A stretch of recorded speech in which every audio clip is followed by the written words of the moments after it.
municipio de Las Margaritas, dans la zone de la Farella Condón au Chiapas. Comme le montre de manière impartiale et précise le rapport du Centre pour les droits humains Fray Bartolomé de las Casas Cifuentes, l'attaque y a fait un mort, 13 blessés et d'importantes destructions matérielles au siège du bon gouvernement autonome était manifestement préméditée, planifiée, exécutée par des paramilitaires entraînés et protégés par des partis politiques, dont celui du gouverneur du Chiapas, M. Manuel Velasco.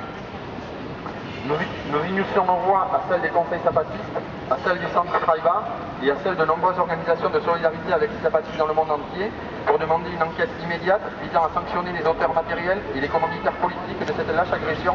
contre une communauté totalement désarmée. En outre, comme le commandement de l'armée zapatiste de libération nationale s'est déplacé à la Realidad pour réaliser sa propre enquête, nous sommes extrêmement inquiets que cette présence soit utilisée comme un prétexte par les autorités du Chiapas ou de l'État fédéral pour mener une opération militaire visant à mettre fin à l'autonomie zapatiste, alors que celle-ci est reconnue et protégée par les conventions internationales sur les droits des peuples indigènes, ainsi que par les accords de San Andrés signés par le président du Mexique, Ernesto de Lillo, en 1996.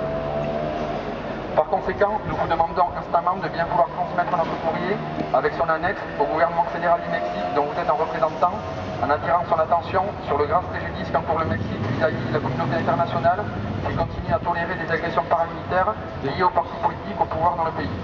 En vous remerciant d'avance pour votre attention, nous représentons M. le consul honoraire l'expression de nos meilleures considérations. Donc signé de Mouti 13, qui est la sauce qui produit le café et qui l'avons appelé à ce rassemblement.